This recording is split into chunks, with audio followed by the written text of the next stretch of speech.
The scent of lilies makes me want to vomit. They're everywhere at Mother Linda's wake, cascading over the casket, sprouting from crystal vases. Their sickly sweet perfume mixing with whispered condolences and judgment.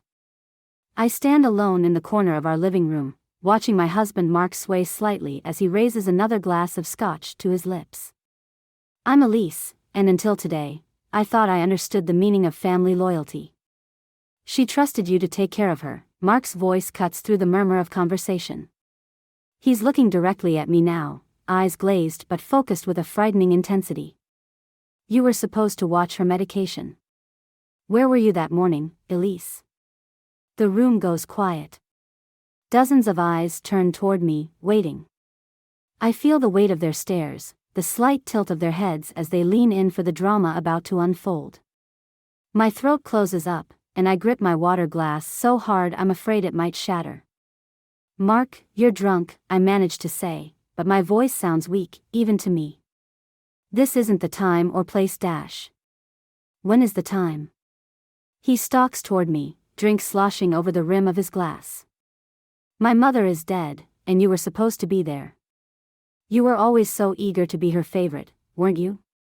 To take my place? Someone gasps, probably Monica, my best friend, who I can see trying to push through the crowd toward me. But she's too far away to stop what's coming.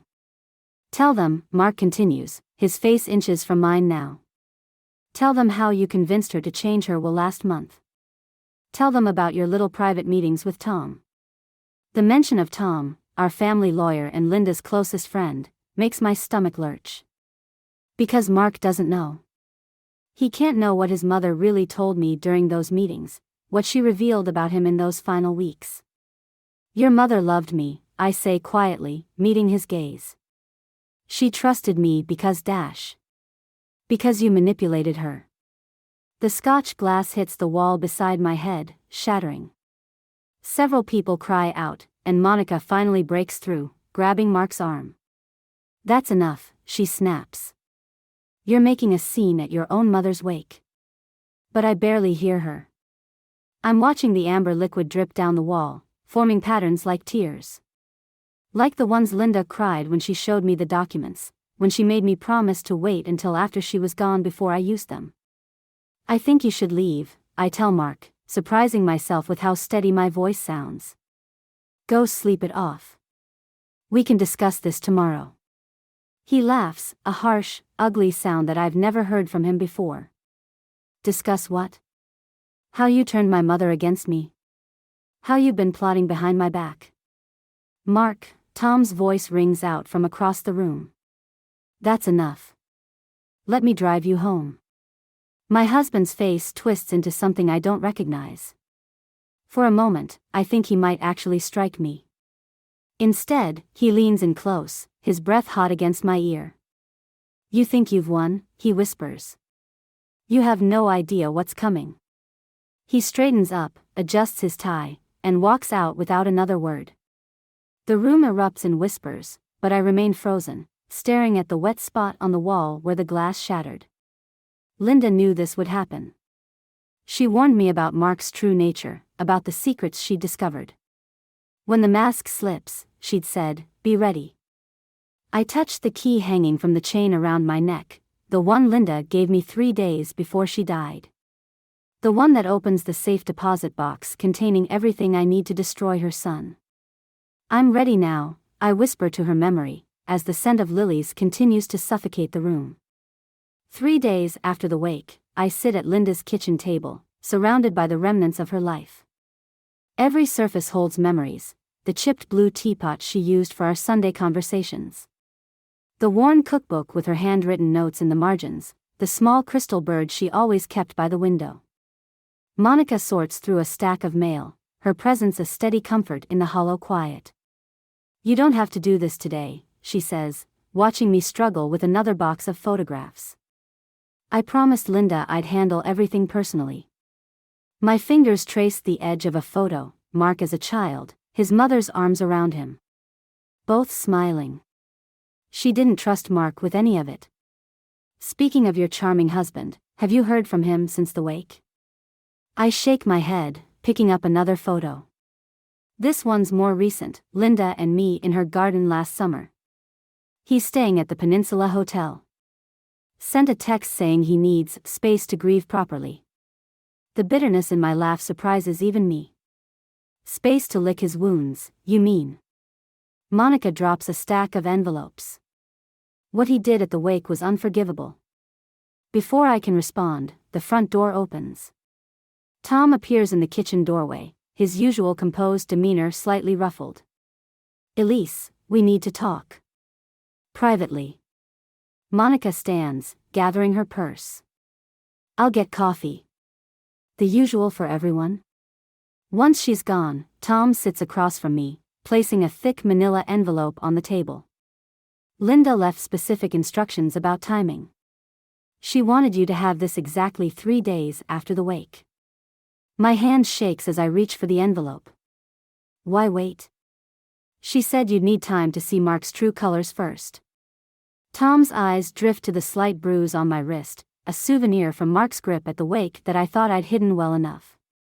I'm guessing she was right. Inside the envelope, I find bank statements, emails, and surveillance photos. My stomach turns as I process what I'm seeing. He's been embezzling from the family foundation. For years. Linda discovered it 6 months ago. But that's not all. Tom pulls out a particular photo, sliding it across the table. This was taken last week at the Archer Hotel. The image shows Mark entering a room, his arm around a young woman I recognize from his office Christmas party. Rachel something. His assistant. How long? The word comes out barely above a whisper. According to the investigator Linda hired? About 8 months. Tom's voice softens. There's more. Rachel's pregnant. The crystal bird catches the morning light, sending rainbow fragments dancing across the walls. I remember Linda giving it to me on my wedding day, saying it represented freedom and hope. Now I wonder if she was trying to tell me something even then. Did she know? About the baby? Tom nods slowly. It's why she accelerated her plans. She wanted to protect you, and the foundation. Everything's documented here, including her last will and testament. She left controlling interest in the foundation to you, not Mark. A laugh bubbles up from somewhere deep inside me, harsh and unfamiliar. No wonder he accused me of manipulating her. Elise. Tom leans forward, his expression grave. Mark doesn't know about any of this yet. Linda gave you the power to choose what happens next. But whatever you decide, be careful. Men like Mark become dangerous when cornered. The front door opens again, and Monica returns with coffee. She takes one look at my face and sets the cups down hard enough to slosh liquid onto the table. What did I miss?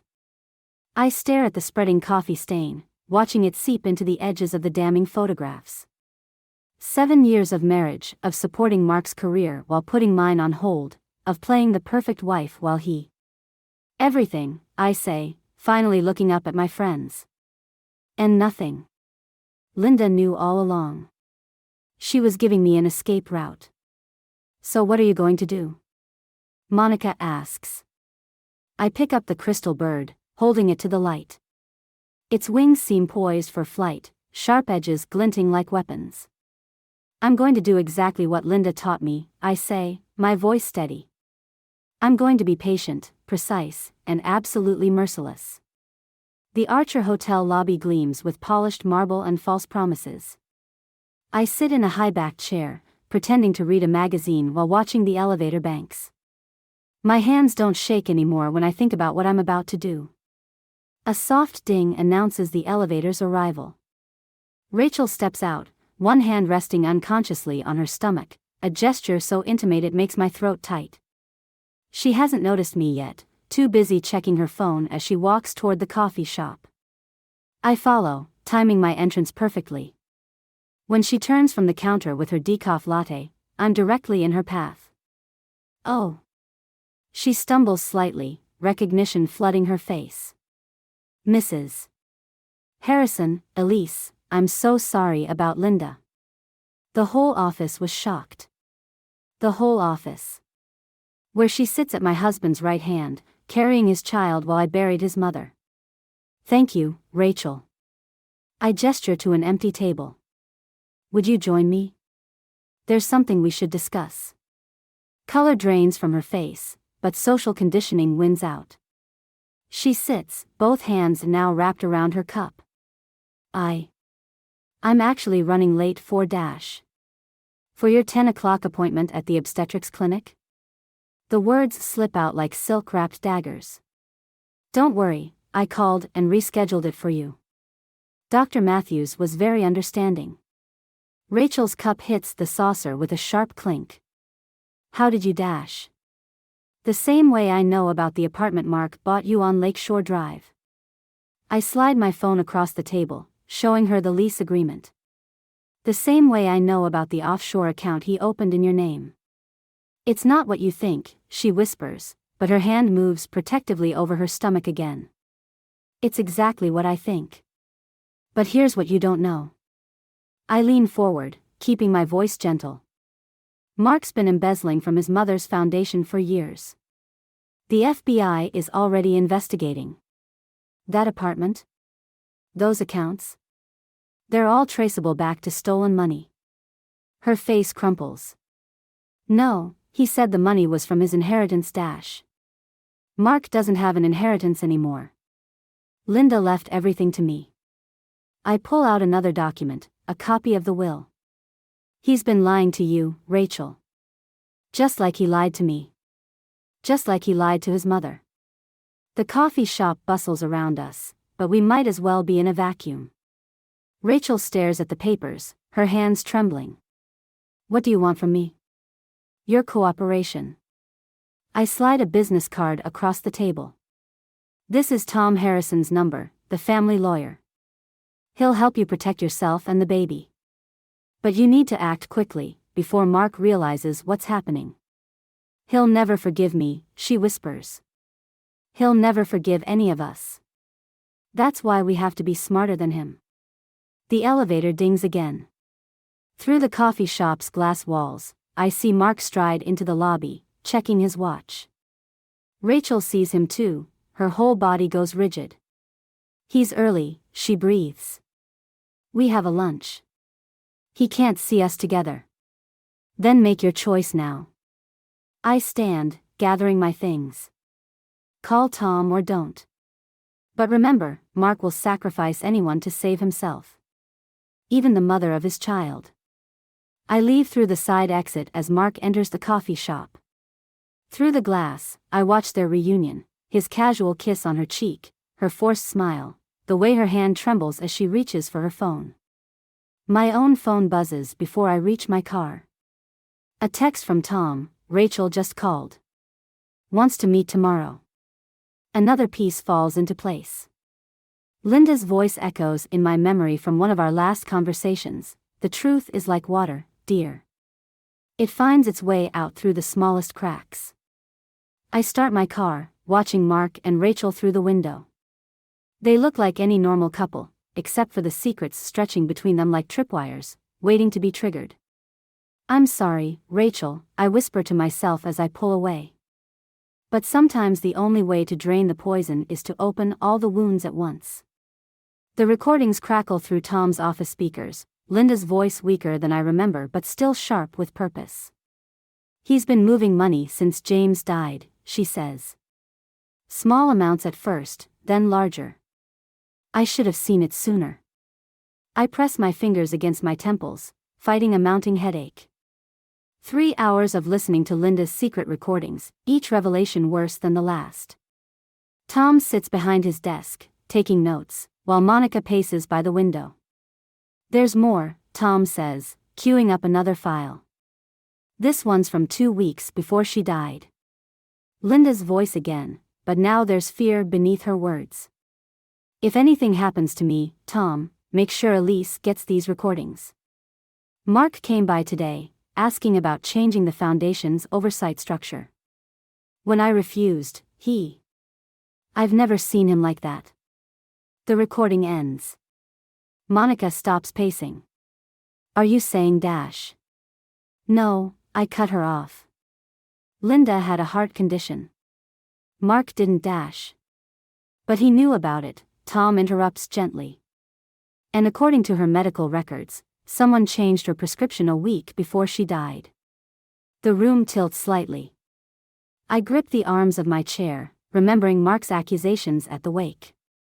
You were supposed to watch her medication. Where were you that morning, Elise?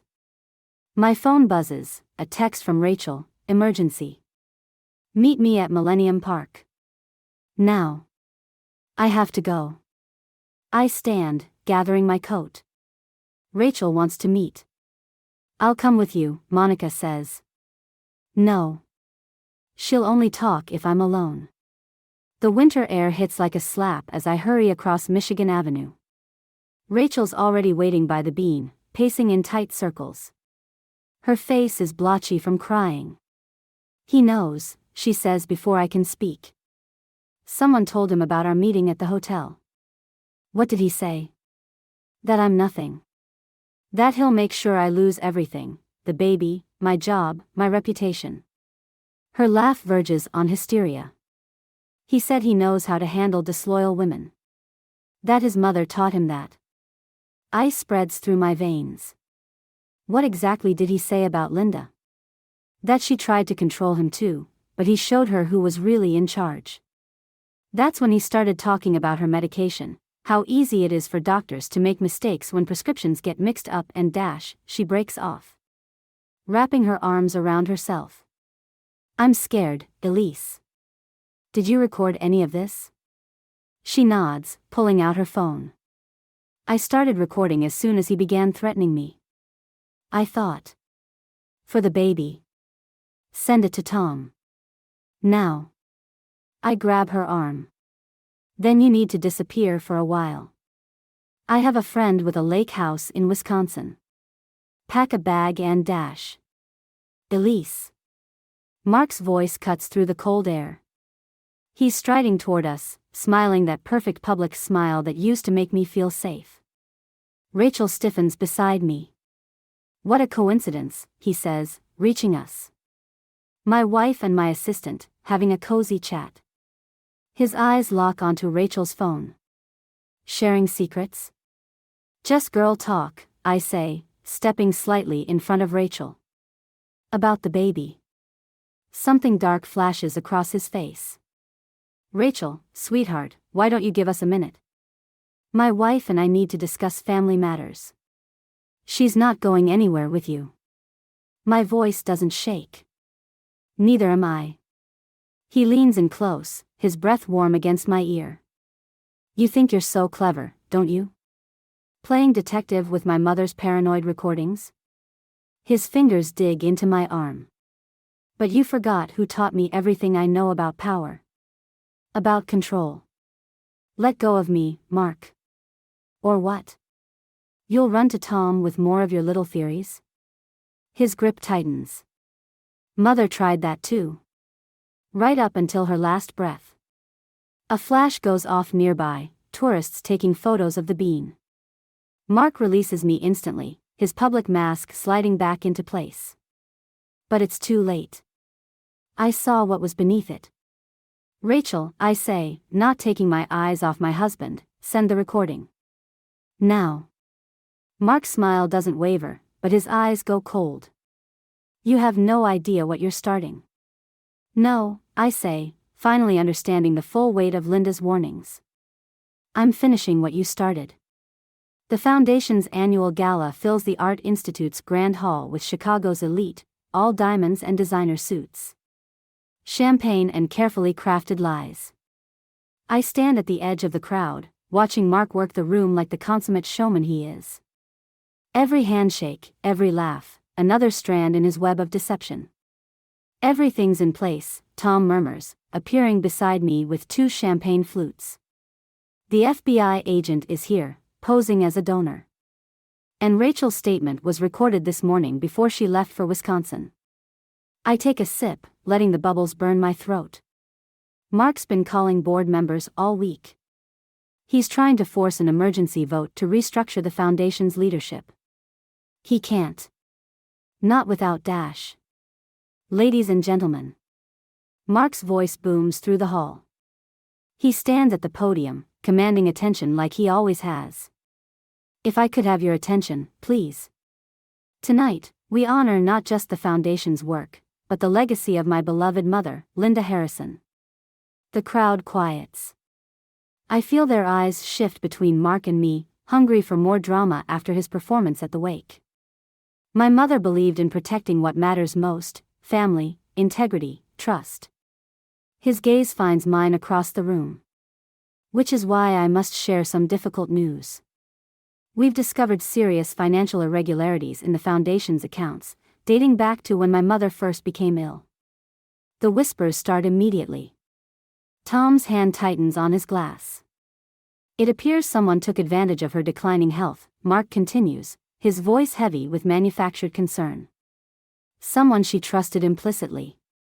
Someone who had access to both her personal accounts and the Foundation's funds. He's looking directly at me now. The crowd follows his gaze. Fortunately, we've frozen all suspicious transactions. The board will meet tomorrow to discuss appropriate action, including potential criminal charges. The whispers grow louder. I feel the noose tightening, just as Linda described in her recordings. This is how he does it: twists truth into poison, turns victims into villains. I step forward, my heels clicking against marble. Actually, Mark, the board meeting has been cancelled. His smile doesn't waver. I don't believe you have the authority. But I do. I pull Linda's letter from my clutch, the one she left with explicit instructions about timing. As the Foundation's new controlling director, effective immediately. The whispers stop. Mark's facade cracks, just slightly. What an interesting fiction, he says, but I can see the calculation in his eyes. Mother would never . Agent Phillips? I turn to where the FBI agent stands. I believe you have some questions for my husband about the offshore accounts registered to Rachel Mitchell. Mark's glass shatters on the marble floor. The sound echoes through the sudden silence. This is ridiculous, he snarls, but his eyes dart toward the exits. You're trying to destroy everything I've built. No, Mark. I'm finishing what Linda started. I move closer to the podium, feeling stronger with each step. She knew what you were doing. She left evidence, recordings, documents, witnesses. Everything the FBI needs to prove you killed her. The crowd gasps. Mark lunges for me, but security appears instantly, grabbing his arms. You can't prove anything, he hisses.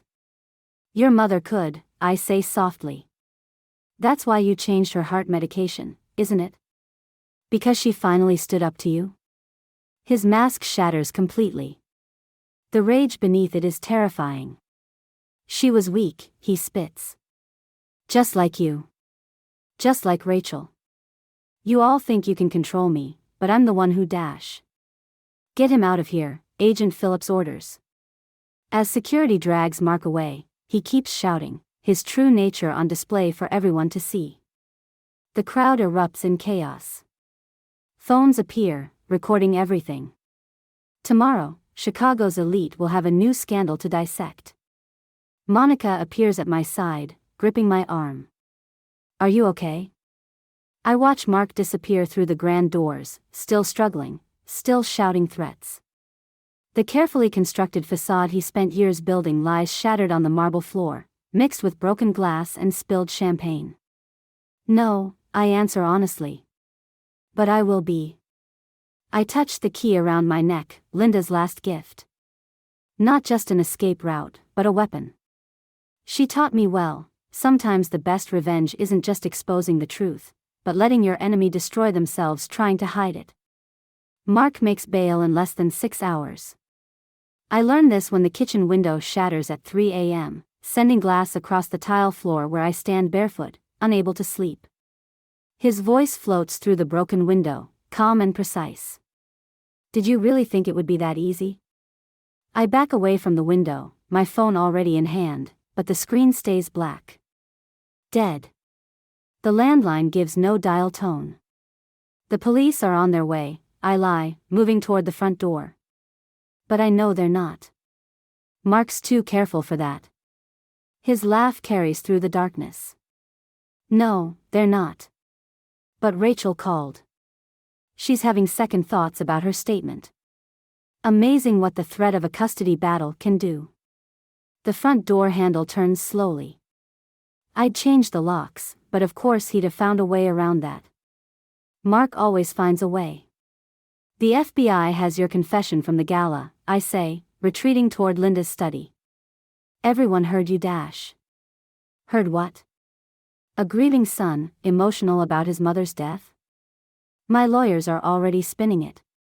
Poor Mark Harrison, targeted by his bitter wife after his mother's tragic passing. The door opens. Did you know stress can cause complications in early pregnancy? Rachel's doctor is very concerned. I reach Linda's study, locking the door behind me. My hands shake as I pull her letter from the wall safe, the final piece of evidence I'd held back. You can't threaten everyone into silence, I call out. Buying time as I search for Linda's hidden panel, the one she'd shown me just days before she died. The foundation board dash. Already called an emergency meeting. Funny how cooperative people become when their own financial irregularities might come to light. His footsteps stop outside the study door. You're not the only one Linda taught, Elise. She raised me to understand power. To take what I want. The panel clicks open, revealing a small USB drive. Linda's final insurance policy. She raised you to be better than this, I say, grabbing the drive just as the study door splinters open. Mark stands in the doorway, his perfect facade stripped away. In the darkness, he looks like a stranger. Better? He steps forward. I built everything we have. The foundation, the connections, the respect. While you played house with my mother, I was creating an empire. That you stole from her. I took what I deserved. His control slips, rage bleeding through. She never understood what it takes to hold on to power. Just like you don't understand that I'll always win. He lunges forward. I dodge, but he catches my arm, spinning me around. The USB drive falls, skittering across the floor. It's over, Mark, I gasp as his grip tightens. Linda knew what you'd become. She left everything to stop you. My mother was weak, he snarls. Sentimental. Just like you. His other hand finds my throat. Spots dance at the edges of my vision as he forces me back against Linda's desk. I could end this right now, he whispers. One more tragic accident. The grieving widow, overcome with guilt, unable to live with her lies. The pressure increases. I claw at his hands, but he's too strong. Through the darkness, I see Linda's crystal bird on the desk beside me, the one she said represented freedom. Or was it a weapon? Mark, I choke out. The safe deposit box. There's more. His grip loosens slightly. What box? The crystal bird is cold in my hand. Heavy. Perfect. Linda's final gift, I whisper. The crystal connects with his temple before he can react. He staggers back, blood streaming down his face. I don't wait to see him fall. I run, bare feet crunching on broken glass, the USB drive clutched in my hand. Behind me, Mark's rage echoes through the house, but his voice sounds distant, unsteady. Monica's car idles at the curb, my backup plan, my escape route. I dive in as Mark appears in the doorway, swaying. Drive, I gasp. As we speed away, I watch our home shrink in the mirror. 7 years of marriage, of lies, of carefully constructed facades, all shattered like that kitchen window. Linda was right, I whisper, touching the bruises forming on my throat. Sometimes you have to break everything to fix it. The hospital corridor stretches endlessly before me as I follow the police escort. My throat still bears Mark's fingerprints, but I'm not the one in critical condition. The USB drive feels heavy in my pocket, Linda's final testimony, her deathbed confession about Mark's threats, about the tampered medication.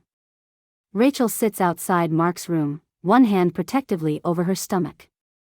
When she sees me, she stands. He's awake, she says.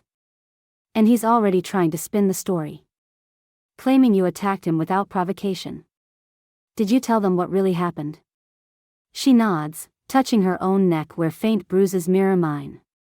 Last week, when I threatened to go public. He showed me what he's capable of. The police officer opens Mark's door. He lies there, head bandaged, handcuffed to the bed rail. His eyes lock onto mine immediately. Come to finish what you started? His voice is hoarse but still dripping with confidence. Or just to see your handiwork? Actually, Tom says, stepping in behind me with Agent Phillips, we're here about Linda's final statement. Mark's mom.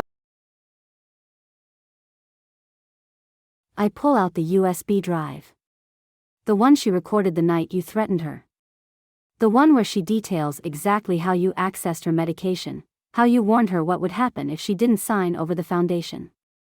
You're lying. But his eyes follow the drive as Agent Phillips takes it. Mother would never dash.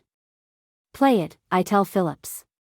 Linda's voice fills the room, weak but determined. Mark came to me tonight. Said if I didn't sign over control, he'd make sure I suffered. Showed me how easily he could access my heart medication. Mark lunges against his restraints. That proves nothing. She was confused, paranoid dash. The toxicology report came back, Agent Phillips interrupts. From both Linda's medication and her blood work. The pills were replaced with counterfeits. We found the same supplier on your laptop, along with transfers to offshore accounts. You really thought you'd get away with it, I say quietly. That's why you blamed me at the wake. Why you tried to discredit me before I could piece it together. Everything I did for us. Mark's facade cracks completely. The foundation was wasting resources on charity cases when it could have been building real power. Mother never understood that. Neither did you. No, Mark. Everything you did for yourself. I move closer to his bed. Linda knew what you were becoming. She tried to save you from yourself. When that failed, she saved everyone else from you. You think this is over? He laughs, harsh and desperate. I still have connections. Resources you don't know about. By the time I'm finished dash. By the time you're finished, Rachel steps into the room, your child will be old enough to read about what their father did. Unless. Mark goes very still. Unless what? Full confession, Agent Phillips says. Complete cooperation. In exchange, we keep certain details private. Protect your child from the worst of it. I watched the calculations play across Mark's face, the same expression he wore when closing business deals, manipulating board members. But now he's trading in a different kind of currency, legacy, reputation, freedom. Linda gave you a choice too, I tell him. You chose power over family. Over love. Over her life. Choose better this time. For a moment, I see something crack in his expression, not calculation or rage, but something deeper. More human. More like the man I thought I married. I want my lawyer, he finally says, but his voice has lost its edge. Outside the room, Rachel grabs my arm. Will it be enough? The recording, the evidence? Combined with your testimony and the financial records? Yes. I touched the key around my neck, Linda's last gift, now a symbol of something different than revenge. She knew he'd destroy himself if we just gave him enough rope. And us? Rachel asks. What do we do now? I look through the window at Mark, already speaking rapidly to his lawyer, still trying to salvage something from the wreckage of his choices. We rebuild, I say. But this time on a foundation of truth, not lies.